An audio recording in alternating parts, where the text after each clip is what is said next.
Back to news. Sripada Yellampalli ప్రాజెక్టులోకి భారీగా వరద నీరు చేరుతుండటంతో ప్రాజెక్టులకు గేట్లు ఎత్తి దిగువకు గోదావరిలోకి నీటిని విడుదల చేస్తున్నారు అధికారులు. దీంతో తీర ప్రాంత ప్రజలు అప్రమత్తంగా ఉండాలంటూ హెచ్చరికలు జారీ చేశారు. ఎల్లంపల్లి ప్రాజెక్టు వద్ద తాజా పరిస్థితిని మా ఆదిలాబాద్ ప్రతినిధి శ్రీనివాస్ అందిస్తారు. భారీ వర్షాల నుంచి మోస్తారు వర్షాలకు తోడు ఎగువన ఉన్నటువంటి మహారాష్ట్రలో భారీగా వర్షాలు కురుస్తున్న నేపథ్యంలోనైతే ఇటు ఎస్ఆర్ఎస్పైకి సంబంధించినటువంటి 40 గేట్లను అయితే లిఫ్ట్ చేశారు అధికారులు. దీంతో ఎల్లంపల్లి ప్రాజెక్టులోకి భారీగా వరద నీరు అయితే వచ్చి చేరుతోంది. ప్రస్తుతానికి మనం ఎల్లంపల్లి ప్రాజెక్టు వద్ద ఉన్నాం. చూడొచ్చు ఎల్లంపల్లి ప్రాజెక్టు సంబంధించి ఎల్లంపల్లి ప్రాజెక్టు యొక్క పూర్తి స్థాయి నీటి మట్టం 148 మీటర్లకు గాను ప్రస్తుతానికి 146.8 మీటర్లకు అయితే చేరుకుంది.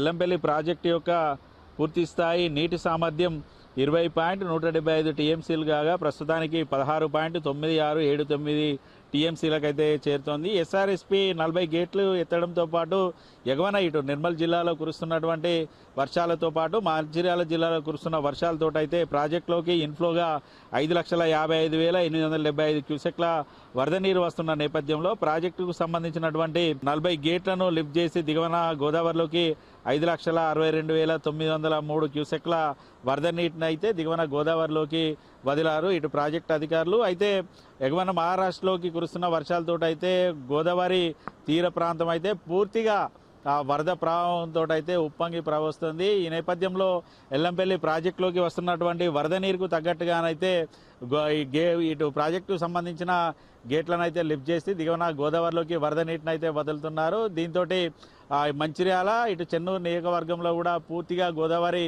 తీరం అయితే వరద ప్రవాహంతో ఉరకలేస్తూ కిందికి ప్రవాహం అయితే కొనసాగుతున్న నేపథ్యం అయితే ఉంది. ఈ నేపథ్యంలో గోదావరి తీర ప్రాంతంలో ఉన్నటువంటి గ్రామాలను అయితే పూర్తిగా అధికారులు అయితే అలర్ట్ చేశారు.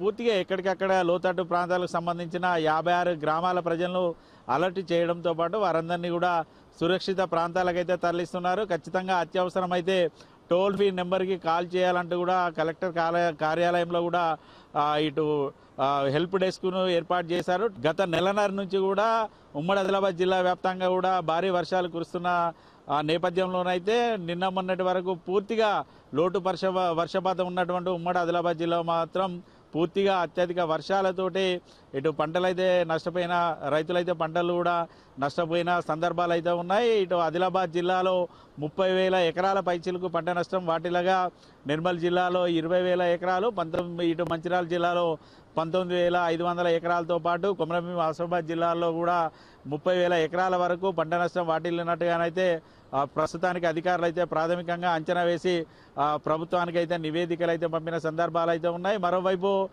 అంతకంతకు గోదావరి తీరంలో కూడా భారీగా వరద ప్రవాహం కొనసాగుతున్న నేపథ్యంలోనైతే గోదావరి తీర ప్రాంత రైతులతో పాటు గ్రామాల ప్రజలైతే ఆందోళన చెందుతున్న పరిస్థితులు అయితే ఉన్నాయి. గతంలో భారీగా వరదలు వచ్చిన నేపథ్యంలో కూడా పూర్తిగా తమ పంట చేలలోకి ఇటు పూర్తిగా వరద ప్రవాహం రావడం, ఇసుక మేటలు వేయడంతో పాటు భారీగా బురద నీరు చేయడంతో కూడా పంటలను అయితే నష్టపోయామంటూ రైతులైతే ఆందోళన చెందుతున్న పరిస్థితులు అయితే ఉన్నాయి. ఖచ్చితంగా ప్రభుత్వం తమను ఆదుకోవాలంటూ కూడా రైతులైతే వేడుకుంటున్న పరిస్థితులు అయితే ఇటు ఉమ్మడి ఆదిలాబాద్ జిల్లా వ్యాప్తంగా ఉన్నాయి. మరోవైపు ఎల్లంపల్లి ప్రాజెక్టులోకి కూడా అంతకంతకు వరద ప్రవాహం కొనసాగుతున్న నేపథ్యంలోనైతే గేట్లనైతే లిఫ్ట్ చేస్తున్నారు అధికారులు. తీర ప్రాంత ప్రజలు కూడా అప్రమత్తంగా ఉండాలంటూ కూడా హెచ్చరికలు అయితే జారీ చేస్తున్న పరిస్థితులు అయితే ఉన్నాయి. మరోవైపు ఇటు గోదావరి తీరాన ఉన్నటువంటి బ్యాక్ వాటర్ తోటి పూర్తి స్థాయిలో మునిగే లో లెవెల్ వంతెన వద్ద కూడా పోలీసులు అయితే సిబ్బందిని పెట్టి పహారా కాస్తున్న పరిస్థితులు అయితే ఉన్నాయి. పూర్తిగా బారికేడ్స్ పెట్టి కూడా